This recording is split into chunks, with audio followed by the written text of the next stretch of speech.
네, 안녕하십니까. 저는 가천대 길병원 신경외과 박광우라고 합니다. 오늘 제가 여러분들과 말씀드리고 싶은 주제는 실은 제가 지난 한 20여 년 넘게 의사 생활하면서 이렇게 느꼈던 여러 가지 부분에 대해서 같이 고민을 공유해 보고자 이렇게 오늘 주제를 만들게 되었는데요. 실은 이제 그 주제는 실은 다름 아닌 이제 죽음 공부라는 그런 내용입니다. 지난 한 20여 년간 한 4-5천 명가량 되는 이제 죽음을 앞둔 뭐 보호자나 환자들을 갖다가 지켜보게 되면서, 그리고 제가 느꼈던 결론 중에 하나는 '죽음도 결국 공부가 필요하다.'라는 그런 내용으로 오늘 이야기를 만들어 보려고 합니다. 실은 제 소개를 잠깐 드리면은 저는 실은 이 신경외과 전문의이기도 하면서 한편으로 이제 방사선 종양학과 전문의입니다. 그래서 그 말인즉슨 실은 저는 이제 일반 신경외과 의사로서 신경외과 환자들도 보지만, 이제 제 관심 분야 중에 하나인 말기암 환자뿐만이 아니라 이제 그런 환자들을 보다 보면서 생기는 이제 방사선종양학과적으로 해서 종양학적 관점으로서 환자를 보다 보니까 좀 더 폭넓은 뷰로 그 시선으로 환자분을 볼 수 있게 되고, 이제 그런 관점에서 이제 실은 여러 가지 환자분들에 관련돼 있는 죽음에 관련된 연습을 많이 해볼 수 있었다는 그런 장점을 가지고 이야기를 해 보려고 합니다. 이제 그러다 보니까 그런 관점에서 제가 느꼈던 결론 하나는, 이제 죽음이라는 게 실은 내가 원하는 대로 이루어지지 않는 죽음을 너무나도 당연하게 보아오다 보니까 결국 '죽음도 이런 식으로 공부가 매일매일 필요한 거 아닌가.' 그래서 이제 그런 공부를 통해서 결국 최종적으로 느끼는 거는, 일단 현재의 삶이 되게 중요하고, 그 현재의 삶이 중요한 걸 느끼는 것 자체가 죽음 공부를 통해서 너무 이제 죽음에 대해서 침잠되고 그 과정이 너무 뭐 메모리 돼서 우울하거나 힘들거나 그런 게 아니라, 매 순간이 죽음의 내 옆에 있을 수 있다는 그런 가정, 상상을 통해서 결국 이제 매 이 순간 자체가 나에게는 좀 기쁨이 되고 행복이 될 수 있다는 그런 좀 어떤 기쁨의 소식, 뭐 그런 관점으로 이렇게 그 수업 뭐 죽음 공부를 시작하려고 합니다. 그러다 보니까 실은 저의 이 내용 자체를 이제 여러 가지 환자 케이스들을 좀 엮어서 에세이 형식으로 책을 하나 이렇게 좀 저번 주에 이제 출판을 하게 되었는데, 혹시라도 저희 오늘 이야기를 듣고 좀 저의 의견에 좀 더 공부를 해 보고 싶거나 혹은 의견에 좀 동의하시거나 그러시면은 이 책을 좀 사서 같이 한번 읽어 보셨으면 해서 뭐 조용하게 이제 홍보를 한번 드려 봅니다. 앞으로 어떻게 될지 모르겠지만 실은 제가 원래 이야기하고 싶었던 주제는 이렇게 앞으로 5가지의 주제를 한번 나눠 보려고 그러는데요. 뭐 예를 들어서 뭐 소위 얘기해서 이제 시청자들의 반응이 좀 썩 좋지 않으면 중간에 뭐 끊어질 수도 있겠지만, 실은 이런 식의 5가지로 나눠서 강의를 진행을 해 보려고 합니다. 첫 번째는 이제 암 환자와 그 보호자들에 대한 조언에 대해서 이야기를 하려고 했던 게 있고요. 두 번째는 인제 뇌질환 환자, 뭐 뇌경색이라든지 뇌출혈이라든지 뭐 이런 식의 어쨌든 환자나 혹은 그 보호자들이 다 하고 싶었던 이야기들. 세 번째는 제가 주로 보는 환자분들이 이제 한 70-80%가 파킨슨 환자분이신데, 파킨슨 환자분들 및 뭐 치매 환자들과 관련한 어떤 퇴행성 뇌질환 관련돼 있는 환자분들 혹은 그 보호자들에 대한 조언. 네 번째는 이제 뭐 지금 현재 상황이 너무 힘들어서 뭐 자살을 생각한다든지 아니면 이제 삶을 어떻게 정리하고 싶은 그런 분들에 대해서 이야기하고 싶었던 죽음을 생각하는 사람들에 대한 조언. 마지막으로 이제 그런 어떤 종합적으로 뭐 짧지만 짧고 길다면 긴 어떤 지난 의사 생활 동안 느꼈던 이런 죽음 공부에 대한 총합에 대해서 이야기를 해 보려고 합니다. 다시 말씀드리지만 혹시라도 반응이 시원치 않으면 중간에라도 안 될 수 있어서 많은 관심 부탁드립니다. 이제 먼저 첫 번째로 좀 말씀을 좀 드릴 부분은 이제 암 환자와 그 보호자들에 대한 조언이 되겠습니다. 실은 이제 암 환자분들이 먼저 아셔야 되는 게, 실은 이제 '암이란 게 무엇인가.'라는 부분에 대해서 어쨌든 지식이라는 측면에 대해서 이게 되게 중요한 부분일 것 같아서 먼저 좀 설명을 드리면, 이분은 미국의 그 생물학자이신데 이제 더글라스 한낫이라는 분이 본인이 이제 암 연구를 시작하는 데 있어서 '도대체 암이라는 게 뭐냐.' 이제 그거를 연구하기 위해서 첫 번째로 이제 가이드라인 내지는 이제 암의 특성에 대해서 본인이 이제 연구를 해야 되겠으니까 이제 그거를 갖다 정의해 놓은 그런 논문이 되겠는데, 이 논문이 수많은 과학자들한테 어쨌든 지지와 인정을 받게 되면서 이분이 어떤 암의 특징을 해 놨던 홀마크 오브 캔서라는 그런 부분이 이제 발표가 되었는데, 이 내용을 잠깐 보시면 2000 년도에 발표된 논문이었고, 이제 그 표에서 보시면 이제 암의 특성으로 이제 6가지를 이야기했는데 첫 번째로 보시면 뭐 세포 죽는 죽는 세포에 대해서 이제 저항성을 가진다든지, 아니면 이제 혈관이 형성이 된다든지, 아니면 이제 자기 복제가 이제 끊임없이 계속 지속되게 된다든지, 아니면은 이제 뭐 침식과 그 전이가 이루어진다든지, 혹은 이제 그 억제 인자를 뭐 회피를 한다든지, 아니면 지속적으로 해서 성장에 관련된 어떤 신호들이 계속 나오게 된다든지, 이런 암세포들의 특징이 있었을 때 이 각각의 이 패스웨이 이 길을 갖다가 차단을 하게 되면은 이게 어떤 치료 전략이 될 수가 있고, 이 각각을 갖다가 막게 되면은 결국 '암세포를 죽일 수 있지 않을까.'라는 그런 일종의 이제 가이드라인으로 해서 치료 전략적 목표로 해서 이거를 만들어 내었고, 이제 이 이후에 이제 생물학적으로 해서 좀 더 개발이 되기 시작하면서 더 알려지게 되면서 이제 암세포가 단순히 6가지로만 구별이 되는 게 아니라 뭐 면역이 뭐 파괴가 돼서 면역과 관련돼 있기도 하고, 혹은 뭐 이제 염증과 관련돼 있기도 하고, 혹은 이제 유전자와 관련돼 있기도 하고, 혹은 이제 뭐 세포의 에너지와 관련돼 있기도 하고, 이제 이런 식으로 해서 추가로 이제 4 개가 더 추가됐고, 다시 11 년이 지나서 2022 년에는 또 이제 4 개가 추가가 돼서 총 이제 14 개의 암세포에 대한 어떤 특징이 이렇게 그 이야기를 하게 되었는데, 이제 이게 중요한 이유가 결과적으로는 이제 각각의 이 신호들을 갖다가 억제를 하거나 이거를 변형을 하게 되면은 '암세포가 치료가 될 수 있지 않을까.'라는 식으로 해서 만들어져서, 이게 지금 세계적으로 어쨌든 암세포의 특징으로 해서 이 각각을 갖다가 어떻게 하면 조절할 수 있는지가 치료의 관건이 되겠습니다. 말은 좀 복잡하게 드렸는데, 결국 이제 암이라는 것 자체가 우리 몸은 결국 세포로 이루어져 있고, 이 세포는 다시 유전자로, 염색체로 이루어지게 돼 있으며, 이 염색체의 어쨌든 손상, 뭐 지금 이 순간에도 염색체가 계속 손상되고 복구되고 그런 과정 속에서 손상된 뭐 예를 술을 한 잔 하거나 뭐 안 좋은 뭐 오염에 노출되었거나 그러면 이제 염색체가 손상이 되었을 때 이게 잘 수리가 되면은 몸에 이제 항상성이 유지가 되면서 건강을 유지하게 되는 거고요. 만약에라도 이 어떤 역치가 넘어가게 되면서 암세포 유전자 자체가 이제 회복을 못하는 그런 순간이 되게 되면 이제 암세포로 발전이 되게 되는 거고, 그런 과정 속에서 이제 그 암세포의 특징들이 이제 여러 가지 14 개의 특징으로 이렇게 나타나게 되는 것입니다. 그러다 보니까 이런 암세포를 갖다가 어떻게 하면 잘 치료할 수 있냐를 봤을 때, 이건 인제 비소세포성 폐암의 그 치료 결과를 보여주는데, 이제 실은 보시는 것처럼 60 개월이 살리 60 개월 동안 살 수 있을 확률이 스테이지 1, 그러니까 1 기 암 같은 경우는 한 80% 정도, 뭐 2 기 암 같은 경우는 한 60% 정도, 3 기 암 같은 경우는 20%, 뭐 4 기 암 같은 경우는 한 10% 정도. 그러니까 이 말인즉슨 60 개월 동안 살 수 있는 확률론적으로 계산을 한 건데, 제가 이 말씀을 드리고 싶은 거는 결국 의학이라는 거는 결국 확률을 얼마나 높이느냐에 대한 싸움이라고 이야기를 하고 싶었습니다. 근데 그 말인즉슨 현대 의학이라는 건 결국 과학의 산물이고 미래를 향하고 있는 확률론적인 결과물의 집합체라고 말씀을 드리고 싶습니다. 그 예를 잠깐 설명을 드리면, 전립선 암의 그 항암 치료에 대해서 잠깐 보여드렸던 표인데, 너무 복잡해서 이거를 자꾸 글로써 잠깐 설명을 드리면,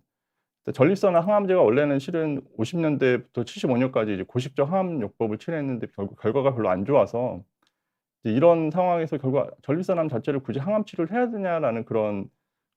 그 논란의 여지가 있었고, 그러다가 이제 80 년대에 항호르몬제, 이제 우리 뭐 남성 호르몬을 억제하는 그런 항호르몬제를 하다 보니까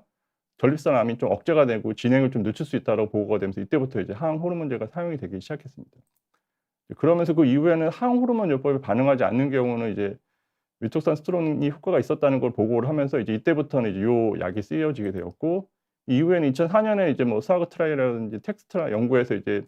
결국 지금의 가장 큰 그 전립선암의 항암 치료의 가장 그 중심의 치료를 차지하고 있는 도세탁사일 자체가 전체 생존율을 높인다는 그런 보고가 있었기 때문에, 이 이후부터는 이제 도세타틴으로 이제 굳어졌습니다. 그러다 2010 년에는 뭐 위톡산스테론이 카바제 삭제율이 훨씬 더 생존율 자체를 우월하게 높여줄 수 있었던 그런 결과가 있었고, 2015 년에는 다시 차티드 시험에서는 결국 도세탁셀이 전이성 전립선 암에도 효과적이라는 결과가 있었기 때문에, 이제 이런 어떤 여러 가지 시행착오를 겪음으로 인해서 실은 이제 70 년대까지만 하더라도 5 년 생존율이 65%에 불과했지만, 지금 현재로서는 거의 한 100%에 다다르고 있습니다. 이거는 실은 전립선 암 자체가 워낙에 병의 어쨌든 그 진행 속도가 느리고, 항 호르몬 자체가 워낙에 결과가 좋기 때문에 그럴 수도 있겠지만, 이제 그 말인즉슨 저희가 이제 수많은 의학이라는 결과 자체가 여러 가지 치료를 통해서 시행착오를 겪음으로 인해서 이런 확률을 높이는 거로 귀결이 됐다고 보시면 될 것 같습니다. 이건 또 다른 예인데, 보시면 이제 폐섬유화증이 있는 폐암 환자들에 대해서 이거를 수술을 할지 방사선을 할지에 대해서 비교한 표고,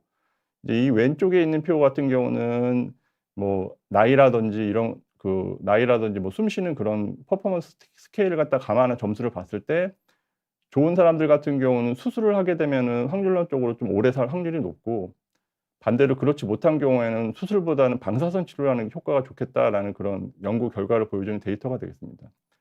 결국 저희가 의사가 신이 아니기 때문에 의사들이 하는 역할들은 다 딱 여기까지고, 이런 확률을 조금이나마 더 높이기 위한 치료라고 보시면 되겠습니다. 그러다 보니까 저희가 항상 예를 들어서 설명하는 것 중에 하나가 이런 생존 곡선이라고 이야기하는 건데, 보시는 것처럼 점 하나하나가 이게 환자 한 명이라고 보시면 되겠습니다. 환자 한 명이 이렇게 죽을 때마다 이렇게 밑으로 점점 떨어지는 거거든요, 실은. 그래서 저희가 하는 역할은 이 생존 곡선을 위로 올리는 게 치료 목적의 결과가 되겠고, 이렇게 위로 올렸을 때 이 위쪽은 죽은 환자가 되겠고, 이 아래쪽은 살아있는 환자가 되겠습니다. 그러다 보니까 이 환자 입장에서는 이게 내가 이 위쪽에 속할지 아래쪽에 속할지, 예를 들어서 내가 폐암 1기암 환자라고 하더라도, 경우에 따라서는 내가 아무리 치료를 잘 열심히 받는다고 하더라도 이 위쪽에 단순히 한 10% 20%에 해당이 될 수도 있겠고, 혹은 뭐 80-90%에 해당이 될 수도 있는 그런 확률론적인 싸움이 되기 때문에, 이런 어떤 현대 의학의 한계 내지는 그런 어떤 발전은 그런 과정을 생각을 해 봤을 때, 내가 암 환자라면은 그런 부분에 대해서 뭐 이런 현재 내가 어떻게 치료를 받고 어떻게 나아져 가야 되는지에 대한 충분한 고민이 필요할 것 같아서, 이런 기본적 종양학적 관점에서 설명을 좀 드렸습니다. 그러다 보니까 제가 고민한 여러분들께 말씀드리고 싶었던 것 중에 하나는 실은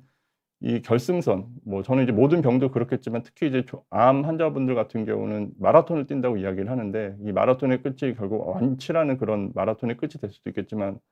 경우에 따라서는 재발과 전이를 반복함으로 인해서 좀 안 좋게 끝나는 경우도 많고, 그래서 이제 그런 과정이 내가 지금 어디쯤 위치하고 어디를 뛰고 있는지를 갖다가 정확하게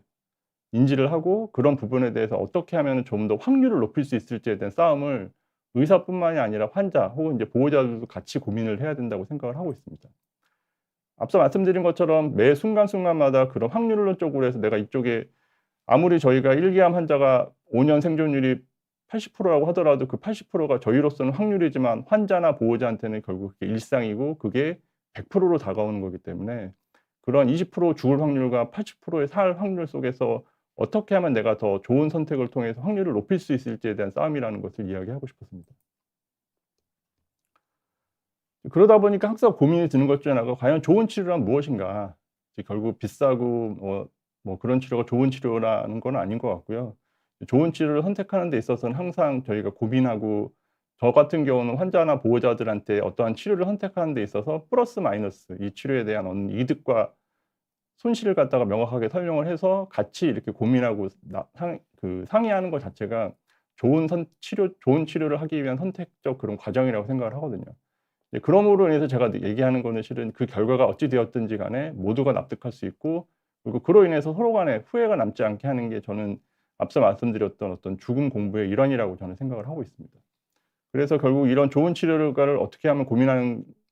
게 중요한 그런 어떤 암 환자의 보호자나 환자가 가지고 야 되는 어떤 치료 태도다라고 이야기를 하고 있습니다. 케이스를 잠깐 보여드리면, 이제 68세 남자 환자분이시고 이제 신장암 환자분이신데, 보시는 것처럼 이렇게 여기에 이제 물혹 같은 게 하나가 있어서 이 물혹만 제거했던 환자분이고, 한 4년 동안 잘 지내오시다가 갑자기 환자분이 이제 어깨가 아프시고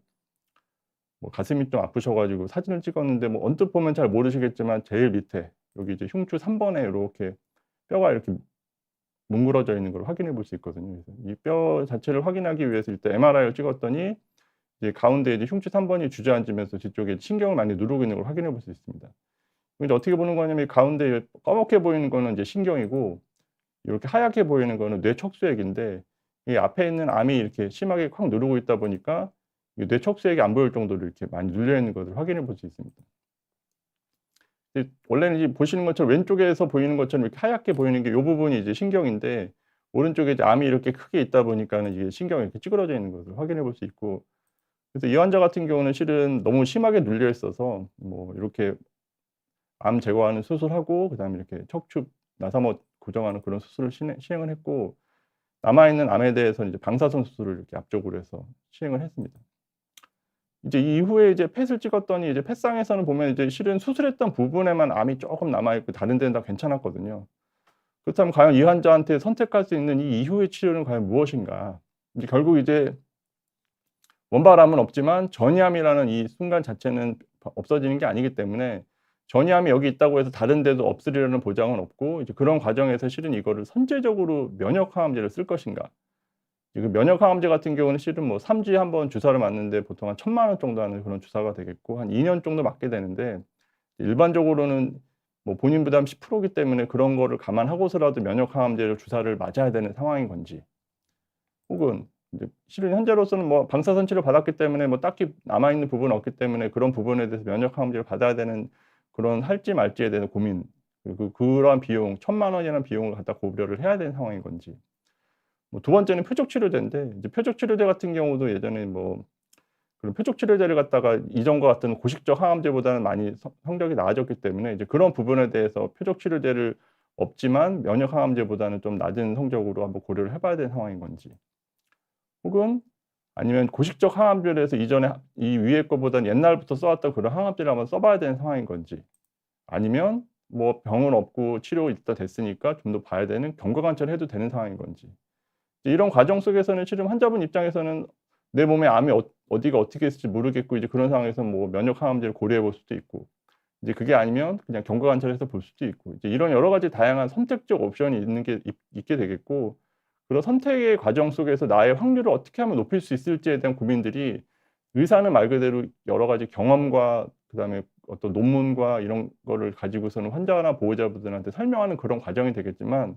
이제 그런 과정과 순간의 선택은 결국 오로지 환자나 보호자의 몫이라는 것을 이야기하고 싶었습니다. 그런 과정의 결과가 모든 게 이제 나에게는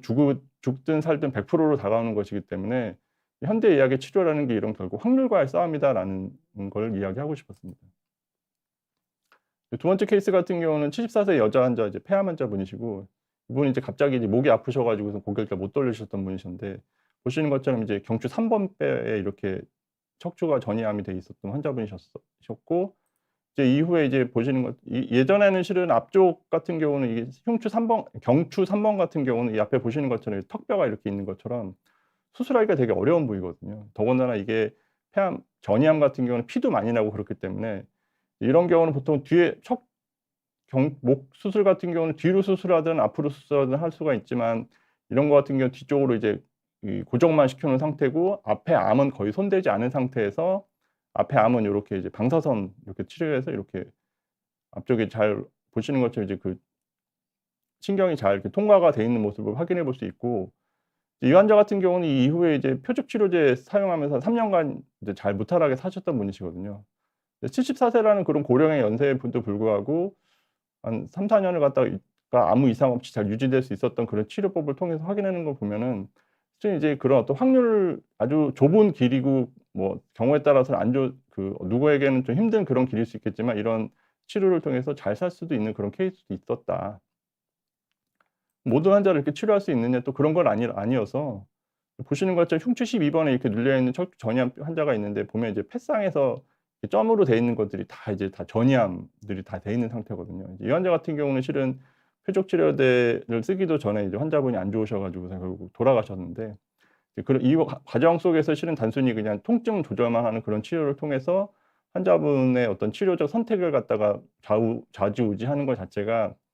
그 뭐 여기서 말씀드릴 건 아니지만 어쨌든 이제 그런 과정 속에서도 이런 내가 어디에 위치했느냐에 따라서 앞으로 어떻게 될지를 갖다가 보다 더 예측하는 하는 게 좋은 치료를 선택하는 데 있어서 고민을 좀 덜 할 수 있는 부분이지 않을까라는 생각을 해 보고 있습니다. 그러다 보니까 최종적으로 뭐 여러 케이스들을 보면서 제가 이제 주로 관심 갖는 말기암 환자분들을 보다 보면서 느끼는 것 중에 하나는, 이제 실은 내가 현재 있는 위치가 어디에 있느냐. 아까 서두에 마라톤을 뛴다고 말씀드렸던 것처럼, 내가 이제 마라톤 초창기에 뛰는 건지 아니면 말기에 뛰는 건지, 그리고 이 길이 지금 제대로 가고 있는 길인 건지, 혹은 내가 그렇게 완주까지 도달하기 위해서 확률적으로 내가 지금 몇 프로를 가지고서 얼마만큼의 그걸 가지고 있는 건지, 혹은 그런 과정 속에서 여러 가지 의료적 비용 내지는 보호자들이 어쨌든 감정적 소모라든지 이런 걸 종합적으로 고려를 해야 되는 상황이지 않나. 그래서 항상 저는 뭐 뒤에 이제 말씀을 드리겠지만 어떤 치료를 선택하는 데 있어서 정말 가슴은 뜨겁게 머리는 차갑게 한 이성을 가지고서는 접근을, 자기 몸이지만 이제 그런 식으로 너무 의사 말에 의존하지 마시고, 의사는 말 그대로 어쨌든 내비게이션 용도로 의사를 이용하라는 뜻으로 이렇게 말씀을 드리고 싶었습니다. 그러다 보니까 제일 중요한 것 중에 하나가, 저는 이제 말기암 환자를 많이 보다 보면서 느끼는 것 중에 하나가, 말기암은 결국 완치가 되진 않거든요. 전이암을 포함해서 말기암하는 것 중에 하나인데, 완치가 되지 않기 때문에 이제 이분들한테 누누이 말씀드린 것 중에 하나가 암과 함께하는 일상에 대해서 익숙해지셔야 됩니다. 암과 함께하는 일상이라는 거는 결국 이제 어떤 분들이 그런 분들이 있거든요. '아 내 몸에 암이 있는데 이것만 없으면 내가 정말 행복하고 건강하게 살 수 있을 것 같은데 정말 그러지 못하고 정말 전전긍긍하면서', 제가 보기에는 뭐 소위 얘기해서 잘 먹고 잘 지내시는 것 같은데 이제 속으로는 되게 그런 어떤 심리적 스트레스에 헤매이시는 분들도 많이 봤거든요. 이제 그런 부분에 대해서 어쨌든 저는 이제 수많은 죽음에 관련된 환자분을 보다 보니까, 그분들이 어쨌든 전이암 환자분이시지만 현재 퍼포먼스가 너무 좋으시고 현재를 충분하게 만끽할 수 있었음에도 불구하고 그렇게 시간을 낭비 내지는 버리는 시간 자체가 되게 안타깝게 느껴지는 경우가 너무 많아서, 이제 그런 부분들 때문에 제가 말씀드리는 게 항상 "암과 함께하는 일상에 대해서 익숙해지셔야 됩니다."라고 저는 말씀을 드리고 있습니다. 네, 이렇게 말씀을 드리는 이유 중에 하나가, 저희가 아무리 뭐 열심히 노력을 한다고 그래도 이게 이제 척추 전이성 뇌암 환자분이신데, 이렇게 그 물혹을 동반하고 있는 이렇게 큰 암들도 있을 수 있고, 뭐 아니면 중간 정도 이렇게 암도 있기도 하고, 혹은 이게 조그마한 암도 있기도 하고 이렇습니다. 근데 실은 제가 아무리 검사를 한다고 그래도 '과연 이런 부분에 대해서는 암이 없는 것일까?'라고, 그렇다고 하면 또 그런 건 또 아니거든요. 그 무슨 얘기냐면, 실제 이제 한 개의 암세포 크기는 보통 에서 10 에서 20 마이크로미터 정도 하게 되고, 이 MRI에서 보이려면은 결국 1 센치 정도가 돼야지만 보일 수 있거든요. 1 밀리요. 그래서 1 밀리가 되려면은 결국 이거 사이즈를 재보면은 약 한 100만 개 정도의 암세포가 있어야지 보이는 거기 때문에, 이미 이제 이미지상에서 뭐가 조그맣게 하나 보이기 시작하면 이제 이런 부분에 대해서는 확신할 수 없다. 그래서 여기서 제가 드리고 싶은 결론 중에 하나는, 저희가 아무리 열심히 검사하고 뭘 확인하고 그런다고 그래도 전이암 환자 자체는 결국 완치라는 개념은 불가능하기 때문에 언제 어디서 암이 튀어나올지 모르는 그런 상태고, 자기의 몸에 대해서 항상 앞서 말씀드린 것처럼 암이 있는 일상에 대해서 익숙해지고 그런 부분에 대해서 좀 내려놓을 수 있는 그런 자세가 좀 필요하시지 않을까. 그런 과정에서 실은 앞서 이야기를 다시 돌아가자면, 결국 '좋은 치료란 무엇인가.'라는 걸 고민을 해 보게 되면, 특히나 암 환자분들에 있어서 제일 좋은 치료를 고민해 보게 되면, 저는 이제 실은 요 표를 항상 말씀을 드리는데, 이제 환자나 보호자분들 입장에서는 좋은 치료를 선택하는 데 있어서 요 여러 가지 요소가 있겠지만 4 가지 요소를 가지고선 고려를 해 봐야 된다고 저는 이야기를 하고 있습니다. 첫 번째는 이제 질병 요소인데, 질병 요소라는 거는 결국 이제 이게 어떤 종류의 암인지, 예를 들어서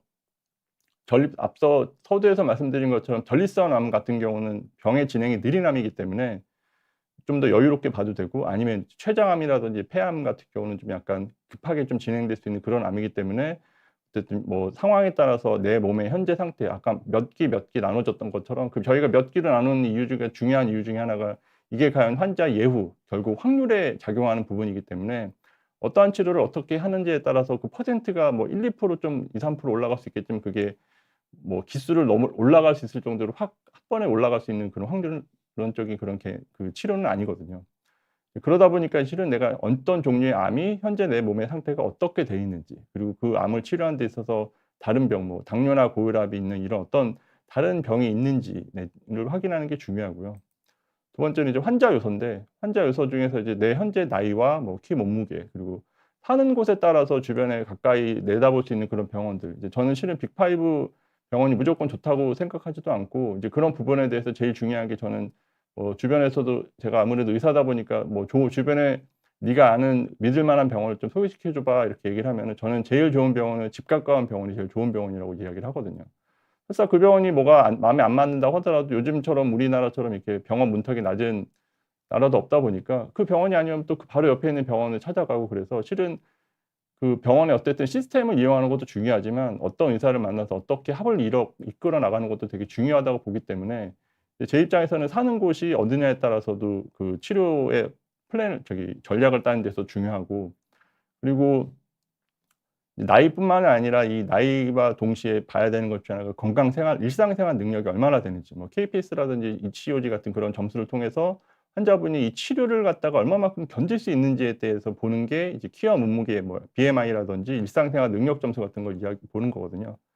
그 외에도 이 환자분이 현재 치료를 잘 이해할 수 있는지를 확인하기 위해서 교육 정도와, 그리고 때에 따라서는 뭐 그 수혈을 안 받겠다고 하는 그런 환자분도 있기 때문에 그런 어떤 종교 부분이라든지 뭐 그 나중에 환자분이 호스피스라든지 안 좋은 상황에 처했을 때 그 경우에 따라서는 그 각자 믿는 종교에 따라서 그 양식을 좀 다르게 하는 경우도 있기 때문에 그 종교를 적는 것도 중요하고, 그 외에도 연명 치료 정도, 물론 이제 이게 초기암 환자 같은 경우는 아닐 수도 있겠지만 실은 인제 내가 어느 정도 연명 치료를 갖다 선택을 할지, 단순히 연명 치료라는 게 그냥 뭐 더 이상 치료 안 받 가망이 없기 때문에 치료 안 받겠다가 아니라 나의 가망이 어느 정도인지가 되는지를 잘 구별해서 봐야 되는 게, 실은 단순히 심폐소생술을 안 하는 수도 있겠지만 혹은 뭐 기관석관을 안 할 수도 있고 인공호흡기를 사용 안 할 수도 있고 강심제를 사용하지 않을 수도 있고 뭐 콧줄을 안 넣을 수도 있고 뭐 여러 가지 단계가 있기 때문에 이제 이런 부분에 대해서도 세세하게 그런 고민해 봐야 되는 그 요소가 되겠고요. 그리고 현재 직업이 어떻게 되고 제일 중요한 그 어떤 의료 자원을 소모하기 위한 현금화 가능한 총 자산과 그로 인한 월 가용액이 얼마나 되는지, 이거에 따라서 치료 범위가 좀 결정이 되는 부분이겠습니다. 세 번째는 보호자 요소고, 이 보호자가 왜 중요하냐라고 얘기를 하지만 실은 어떠한 암이라는 큰 병을 앓고 있는 데 있어서 혼자 있는 것보다는 대부분의 경우 보호자가 있기 때문에 그 보호자와의 그 관계 형성이 되게 중요해서, 그래서 결국 주 보호자가 누구인지 뭐 몇 명이 되고 보호자가 또 사는 곳이 어디고 그에 따라서 환자와의 감정적 교류 정도가 얼마나 되고, 마찬가지로 종교와 교육 정도에 따라서 어쨌든 그 인터뷰하는 내용이 좀 달라질 수가 있고, 말씀드린 것처럼 이제 가용 재산 정도에 따라서 환자를 얼마만큼 서포트할 수 있는지에 따라 좀 달라지게 되겠습니다. 실은 이런 보호자 요소가 중요한 것 중에 하나가, 대부분 암 환자는 자신의 병만 생각을 하게 되지만 실은 제가 보아왔던 그런 과정 속에서는 환자만 아픈 게 아니라 보호자 또한 같이 아픈 경우가 많기 때문에, 무엇보다 제가 느꼈던 것 중에 하나는 실은 환자의 시간과 보호자의 시간은 다르게 흘러가는 경우를 너무 많이 보기 때문에 이제 그런 과정에서 결국 보호자는 지치고 뭐 어떤 경제적으로 어려운 그런 과정 속에서 치료를 갖다가 강요하고 어떻게 뭐 더 치료하고 싶은데 잘 안 되고 이제 이런 여러 가지 부분에 대해서 실은 환자와 보호자 간의 관계를 통해서 서로 간의 의사소통이 중요하다. 이제 그런 의사소통의 툴이라고 생각하면 되겠습니다. 그래서 앞서 보여드렸던 뭐 질병 요소, 환자 요소, 보호자 요소, 뒤에 이제 말씀드릴 이제 치료적 요소가 있는데, 치료적 요소라 같은 경우는 과연 치료 목적이 뭔지, 이거 그냥 완치 목적인 건지 혹은 이제 병의 진행만을 늦추게 하기 위한 완화 목적인 건지 혹은 이도저도 아니고 그냥 단순히 통증만 치료하는 목적인 건지,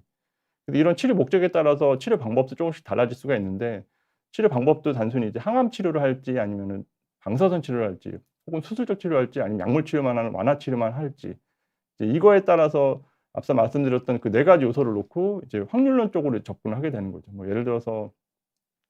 뭐 폐암 4기 환자인데 이 약을 썼을 때 얼마나 들게 되고 이렇게 쓰게 되면은 당신이 몇 프로의 확률로 살 수가 있게 되는데 그 와중에 생길 수 있는 부작용은 얼마나 되고, 그로 인해서 당신이 현재 있는 위치가 어디이기 때문에 병원 어디 정도를 알아봐서 보호자랑 충분히 상의해서 이런 어떤 뭐 앞으로는 어떻게 될 거니까는 어떻게 준비하시라 내지는 이제 이런 식으로 가이드를 내줄 수 있는 그런 얘기가 되겠고, 그런 과정 속에서 어쨌든 저는 이런 어떤 상담 내지는 소통이 되게 중요하다고 보는 것 중에 하나가, 이런 소통 자체가 나중에 이제 저는 이제 주로 이제 말기암에 대해서 얘기하는 거지만, 소통에 대해서 중요하다고 얘기하는 것 중에 하나가 결국 말기암이 되었을 때 대부분 다들 어떻게 할지 되게 뭐라 그래야 되나, 그 시간 낭비가 너무 많은 경우가 많아서 그 뭐 좋은 얘기만 해도 모자라는 판국에 뭐 이 치료를 받는 데 있어서 뭐 돈이 얼마고 뭐 내가 그동안 너한테 해준 게 뭐 어떻게 되는데 이런 부분들 때문에 감정적 소모를 너무 많이 받기 때문에 이제 그런 과정 속에서 좀 더 객관적인 어떤 이런 어떤 표 내지는 데이터를 놓고 같이 이야기를 함으로 인해서 서로 간에 이런 어떤 그 좋은 마무리 뭐 좋은 완치 이제 그런 걸 마무리하기 위해서라도 이런 어떤 '의사소통이 필요하지 않나.'라는 그런 생각을 하고 있습니다. 그래서 앞서 말씀드린 것처럼 결국 암 환자의 보호자 내지는 환자가 가져야 되는 생각 자체는 이런 태도, 다시 말해서 냉철한 머리와 뜨거운 가슴으로 자기 현재 상태를 정확하게 파악을 해서 '내가 현재 어떤데 앞으로 어떻게 될 거니까 내가 어떻게 준비를 해야지.'라는 그런 거를 이야기를 하고 싶었습니다. 요건 인제 마지막 케이스인데 이게 보호자한테 드리고 싶었던 말인데요. 요 이제 췌장암 환자분이시고 이제 보시는 것처럼 췌장암 단면도를 보면 이제 췌장암이 주변으로 이제 간으로 이렇게 여러 군데 이렇게 전이가 돼 있는 사기 췌장암 환자분이시고 이제 항암 치료 전에는 이렇게 돼 있었는데 항암 치료를 받았더니 이렇게 깨끗해졌었거든요. 이렇게 깨끗해지고 나면 이제 그제서야 이제 보호자들은 이제 '아 이제 암이 다 나았구나. 아 이제 희망을 가지고서 뭔가를 좀 해 봐야 되겠구나.'라고 생각을 하지만 실은 대부분 이제 착각하시는 것 중에 하나가 이제 항암 치료가 끝나는 순간은 아까 서두에 말씀드린 것처럼 전이암 내지는 말기암 환자분들 같은 경우는 완치라는 개념은 불가능하다고 말씀드렸지 않습니까? 그러다 보니까 실은 항암 치료가 끝나는 순간이라는 거는 결국 항암 치료가 효과가 없을 때 그리고 항암 치료의 부작용이 심할 때 딱 이 두 케이스밖에 없거든요. 그 말인즉슨 실은 항암 치료는 끝까지 받아야 돼 그러니까 죽을 때까지 받는 치료라고 생각을 하시면 되겠습니다. 어쨌든 관리하고 더 병이 진행이 안 되게 하는 치료다 보니까. 그래서 실은 아까 말씀드린 것처럼 말기암 환자의 항암 치료의 목적은 완치가 아닌 일상생활을 영위하기 위한 치료고 결국 이제 이 치료를 통해서 결국 본인이 뭐 하고 싶었던 일들 뭐 버킷리스트를 지운다든지 뭐 어디 가고 싶은 거 해 보고 싶은 거 하고 싶은 거 하기 위해서 하는 치료지 단순히 그 병에 몰입이 돼서 이거만을 안 하면 안 되고 큰일 나고 이제 그런 치료가 아니기 때문에 이제 이런 부분에 대해서도 한 번쯤은 '아 내가 지금 말기암이고 완화적 그런 어떤 병이 더 진행이 되는 걸 막기 위한 그런 항암 치료만을 받고 있었을 때 굳이 이거를 갖다가 큰 병원에서 고집을 해서 집에서 멀리 떠나서 그렇게 받지 않으셨으면 해서 저는 이제 그런 식의 케이스도 좀 보다 보니까 좀 안타깝더라고요. 이게 어쨌든 빅5에서 받는 항암 치료나 동네에서 받는 항암 치료는 똑같은데 이제 그런 과정을 느끼다 보니까 좀 더 그런 시간 자체를 좀 더 허비하지 않으셨으면 하는 바람을 이렇게 했고 또 하나는 보호자들 또한 항암 치료만 끝나면은 어떻게 해서든지 '아 이제 우리 엄마 낫고 우리 아빠 나았으니까 우리 같이 이제 어디서 뭐 좋은 데 가고 이 병만 이겨내면 이제 항암 치료가 끝나면은 우리 어디 놀러 갈 거'라고 하지만 말씀드린 것처럼 항암 치료는 그 두 가지 케이스 부작용이 있거나 아니면 병이 다시 커져 가지고서 항암 치료를 못 받는 경우 이제 그럴 때만 항암 치료가 끝나는 거기 때문에 항암 치료가 끝나는 순간은 결국 환자분이 안 좋은 경우가 대부분 많거든요. 그럴 때 대부분의 경우는 '아 내가 그때 환자 컨디션이 쪼금이라도 좋을 때 뭘 더 해볼 걸.'이라는 경우가 많이 봤기 때문에 보호자들 입장에서는 '아 지금 받는 항암 치료는 이게 완치 목적이 아니라 단순히 이제 병의 진행을 막기 위한 거고 이렇게 컨디션이 좋을 때 언제 어떻게 나빠질지 모르기 때문에 좀 준비를 해야 되겠구나.'라는 식으로 해서 저희가 시간을 벌어 드리는 거에 대해서 좀 인식을 하고 가셔야 되는데 대부분의 경우는 이렇게 부정을 하는 경우가 많기 때문에 이제 그런 부분에 대해서 환자나 보호자들이 이런 부분에 대해서 좀 아시라는 뜻으로 이렇게 슬라이드를 만들어 봤습니다. 결국 이게 죽음을 준비할 수 있는 체크리스트를 한다는 것 자체가 저는 이제 신경외과 의사이다 보니까 자기의 의지로 죽지 못하는 경우를 너무 많이 보다 보니까 이제 방사선의학과 트레이닝을 받거나 혹은 말기암 환자를 직접 보면서 그분들이 어떻게 보면 제 입장에서는 좀 축복받은 죽음이 아닐까. 그 이유인즉슨 실은 어찌 됐든 간에 자기의 어쨌든 시간을 정리할 수 있는 그런 어떤 시간을 주잖아요. 그렇지 못한 뇌출혈 뇌경색 환자분들 같은 경우는 갑작스러운 어떤 그런 불의의 자기도 생각지도 못한 방법으로 갑작스럽게 손발 하나 못 쓰는 경우를 너무 많이 보다 보기 때문에 이제 저는 이제 그런 어떤 다양한 죽음 속에서 그나마 암 환자분들의 뭐 죽음까 그런 정도는 좀 더 예 '인간으로서 선택할 수 있는 죽음의 방법이지 않나.' 이제 그런 생각을 해 보게 됩니다.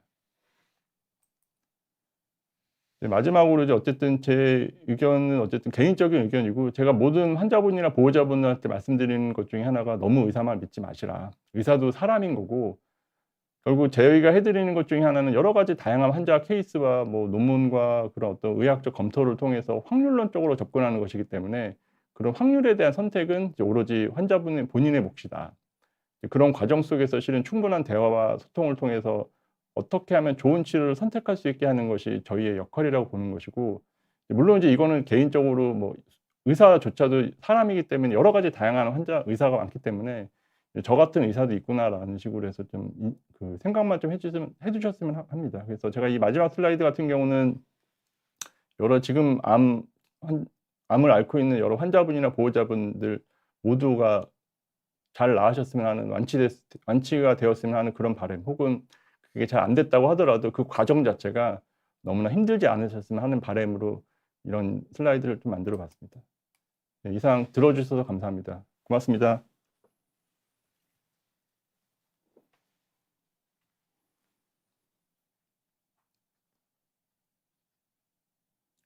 그래서 오늘 말씀드리는 내용 중에 하나는, 일단 암 환자분들이 너무 이제 지금 막 큰 병을 앓다 보니까 이제 그런 과정 속에서 어떻게 치료를 해야 되는지 이제 약간 뜬구름 잡기도 하고, 혹은 보호자도 되게 황망해서 어떻게 해야 할지 막 이렇게 서로 우왕좌왕하는 경우가 너무 많다 보니까, 이제 주로 이제 오늘은 제가 어쨌든 제목 자체가 죽음 공부다 보니까는 주로 이제 죽어가는 암 환자분들을 상대로 이야기를 나눴던 것 같은데, 뭐 꼭 반드시 그랬던 것만은 아니고요. 제가 주로 이제 드리고 싶었던 내용 중에 하나는, 암 치료 자체가 확률론적인 치료이기 때문에 그런 부분에 대해서 좀 더 이렇게 냉철하게 접근을 해서 어떻게 하면 좋은 치료를 나에게 줄 수 있을지에 대한 고민을 의사한테 너무 내맡기지 마시고 의사를 충분히 활용하셔서, 그래서 좋은 결과에 이르셨으면 하는 그런 바람을 담아서 이거를 이 강의를 담았고요. 그리고 보호자 또한 너무 그런 과정 속에서 환자와 환자와 보호자들 사이를 갖다가 틀어지게 함으로 인해서 서로 간에 안 좋은 기억을 남기지 않았으면 하는 바람으로 이 강의를 만들었습니다. 들어 주셔서 감사합니다. 고맙습니다.